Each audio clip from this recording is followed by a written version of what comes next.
Hi hello மக்களே வணக்கம் and welcome to my channel Sri life and vlogs. இன்னைக்கு ஒரு யூஸ்ஃபுல்லான வீடியோ தான் பார்க்க போகிறோம். அது என்னன்றதை நான் சொல்கிறேன். அதுக்கு முன்னாடி நீங்கள் நம்ம சேனலை ஃபர்ஸ்ட் டைம் பார்க்குறீங்கன்னா மறக்காமல் சப்ஸ்கிரைப் பண்ணிக்கோங்க. அப்போ தான் நான் போடுற வீடியோஸில் உங்களுக்கு நோட்டிஃபிகேஷன் வரும்.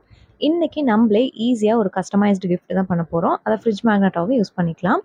இந்த மாதிரி ஒரு கார்ட்போர்டு என்கிட்ட இருக்குது. ஆல்ரெடி நான் வாங்கி வச்சுருந்தேன். அதை தான் நான் இப்போ கிஃப்ட்டுக்கு யூஸ் பண்ண போகிறேன். எனக்கு க்ளோஸான ஒரு ஃப்ரெண்டுக்கு தான் நான் இதை கிஃப்ட் பண்ண போகிறேன். என்னுடைய க்ளோஸ் ஃப்ரெண்டுக்கு தான் இந்த கிஃப்ட்டு. நான் பேக் சைடில் ஒரு க்ரீன் கலர் பேப்பர் போட்டு ஒட்டிட்டு, அதுக்கு மேலே குட்டி ஷெல்ஃபுக்கு குட்டி குட்டியாக நான் இந்த கார்ட்போர்டை கட் பண்ணி பேஸ்ட் பண்ணிட்டேன். ஹாப்பி பர்த்டே அப்படின்னு ஒரு ஃப்ரேமை மேலே வச்சுட்டு, கீழே அவங்களோட டேட் ஆஃப் பர்த் இருக்கக்கூடிய மந்த்தும் டேட்டும் வச்சுட்டேன். இதுக்கப்புறம் அவங்களோட மேஜர் பார்த்திங்கன்னா ஃபிசிக்ஸு. ஸோ அதனால் ஃபிசிக்ஸ் ரிலேட்டடாக இருக்கட்டும்ன்றதுக்காக ஃபிசிக்ஸ்னு போட்டு ஒரு புக் ரெடி பண்ணி வச்சுருக்கேன். அப்புறம் குட்டி குட்டி புக்ஸ் ஒரு 2 புக் எக்ஸ்ட்ரா வச்சுட்டேன். அடுத்தது பார்த்திங்கன்னா ஒரு ஃப்ரேம் தான். இந்த ஃப்ரெண்ட்ஸ் ஃபாரெவர் அப்படின்ற ஒரு ஃப்ரேமை கொஞ்சம் கலர்ஃபுல்லாக ரெடி பண்ணி இதையும் நான் பென்லேயே எழுதி டெக்கோர் பண்ணி வச்சுட்டேன். நெக்ஸ்ட்டு பார்த்தீங்கன்னா கீழ்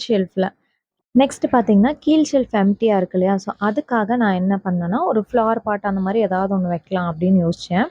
அதில் நான் என்ன பண்ணேன்னா, ஒரு பீட்ஸ் எடுத்துக்கிட்டேன். அந்த பீட்ஸ்குள்ளார ஆர்டிஃபிஷியல் கிராஸ் கொஞ்சம் பிக் பண்ணி அதை மட்டும் உள்ளே வச்சு ஒரு பிளான்ட் மாதிரி ரெடி பண்ணிட்டேன்.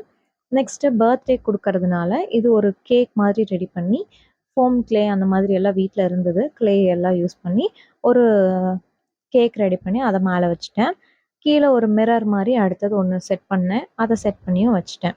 உங்ககிட்ட உங்களோட ஃப்ரெண்ட்ஸோட ஃபோட்டோ இருக்குன்னா நீங்கள் அதை கூட வச்சு ஒரு ஃப்ரேம் மாதிரி ரெடி பண்ணலாம். என்கிட்ட ஃபோட்டோ கரண்ட்டாக இல்லை. ஸோ அதனால் நான் இந்த மாதிரி சிம்பிளாக மேக் பண்ணிட்டேன். இந்த கஸ்டமைஸ்டு கிஃப்ட் உங்களுக்கு பிடிச்சிருக்கு அப்படின்னா மறக்காமல் கமெண்ட்டில் எப்படி இருக்குன்னு சொல்லுங்கள். இந்த வீடியோக்கும் ஒரு லைக் போட்டுருங்க. நம்ம சேனல் நீங்கள் ஃபர்ஸ்ட் டைம் பார்க்குறீங்கன்னா மறக்காமல் சப்ஸ்கிரைப் பண்ணிக்கோங்க. தேங்க்ஸ் ஃபார் வாட்சிங்.